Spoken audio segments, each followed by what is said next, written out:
Okay, folks, so the final feature here, or one of the last features anyways, is the Big Falls. If we look at the design document, it says, Big Scary Falls. There are multiple big drops in the game that rely on precision maneuvers to keep the player alive. To add to this effect, the player must have a whoosh or speed sound treatment that takes place during the big fall. So the idea is to add to that experience of falling by having some sort of an audio piece of audio content attached to it. Now, if we look at the events, we have a few different events that we can work with. First off, we have an RTPC that gives a player's distance to the ground, which is interesting. Second, we have an event that fires if the player is falling. And what else do we have that might be useful? Player on ground and off ground. So we also have an event that says they are off the ground.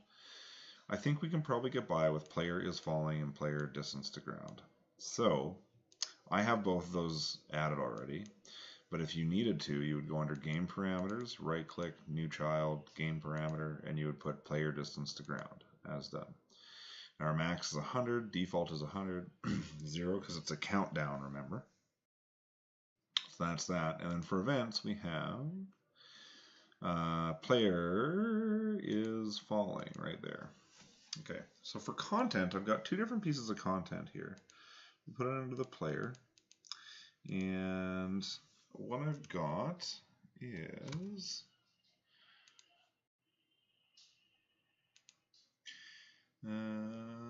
desktop content batch whoosh 1 and whoosh 2. Okay. Now obviously there's a million ways that you could use, that you could design this. I've actually got a bunch of ideas for stuff right now, but the problem is that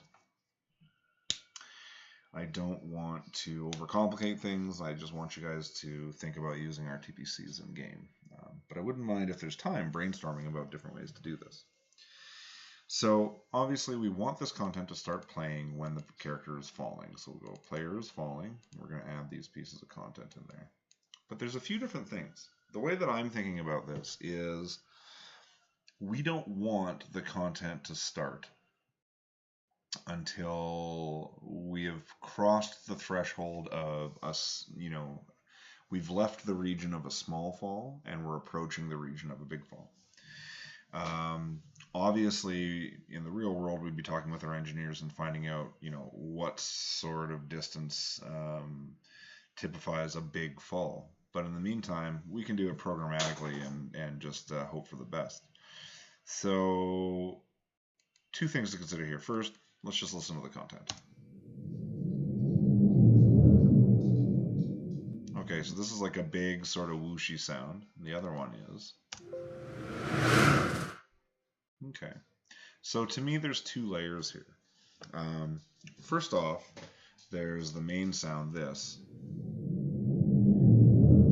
And then there's like a bit of a sweetener that happens. Right? So I think what I'm going to do is, to make things easy, I'm going to put them both into blend containers. So actually, let's clear this out of is falling. Let's get rid of these puppies here. Delete, delete. Okay. Let's put them both into blend containers. And the reason why is if we put them into is falling blend, whoosh 1, whoosh 2 rather. If we put them into blend containers, it makes it really easy to use the RTPC. Whoosh 1, perfect. Okay. And just for the heck of it, let's put them both into a blend container, because we got lots of voices to kill.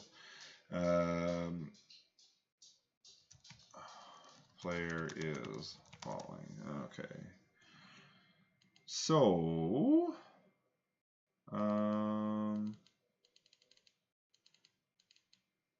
events, let's go players falling.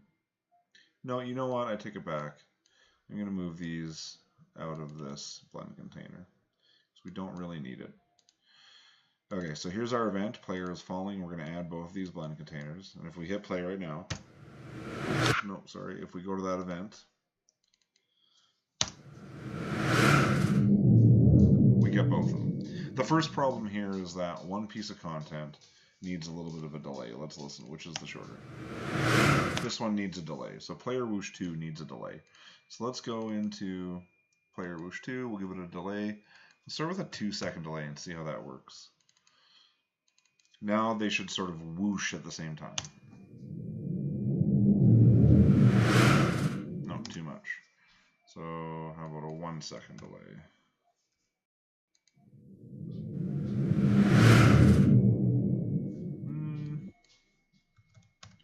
Okay, and we'll give it a fade in.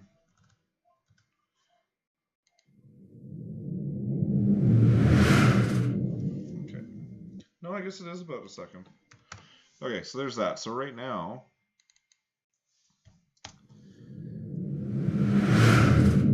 that's our content.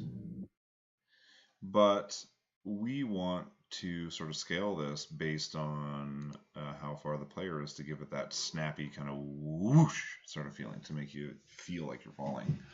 So let's do that by adding an RTPC to this content. So we're going to go edit blend tracks, or sorry, we're going to go RTPC, add our RTPC, voice volume, game parameters, player distance to ground, so that's 1. And here, voice volume,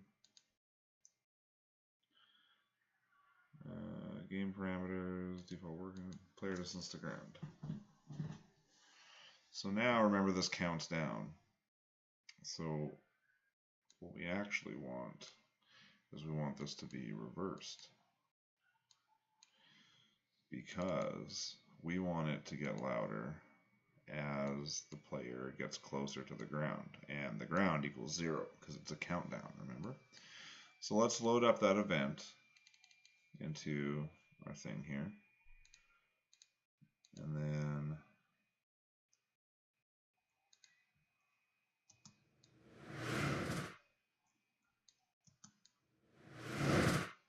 okay, so we need to do this in a Soundcaster. So we have to add that new event, player is falling, okay, and RTPC's distance to ground, we have control over this. So what we're going to do,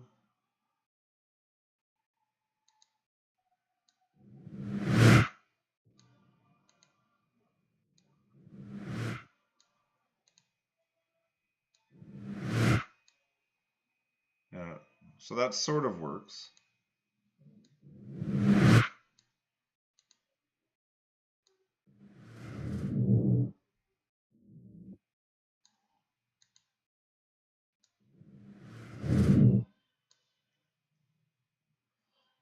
Okay, and then so yeah, so there you go. So that's basically how I would graph it. And we can also add a little bit of inertia in here by changing the way it's graphed in. So if we do something like this, once you reach a certain point, it gets louder quicker, right? Which will add a whoop sort of like sound to it. How'd you like my sound effect? We'll do that to both. So just before 40, just before 30.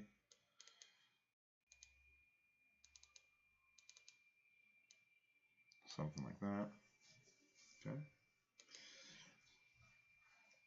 And so that is how we would do that. I would also invite you to play around with adding more RTPCs here. So you'll notice if I cue this up so we can hear it. Oh, this is.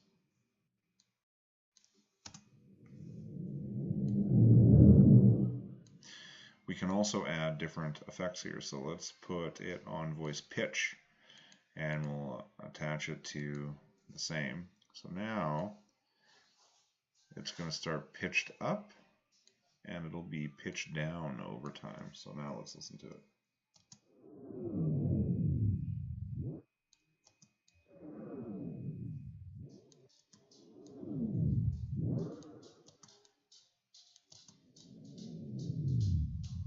I like that too. Maybe we don't need to go so far, and we start out a little bit higher.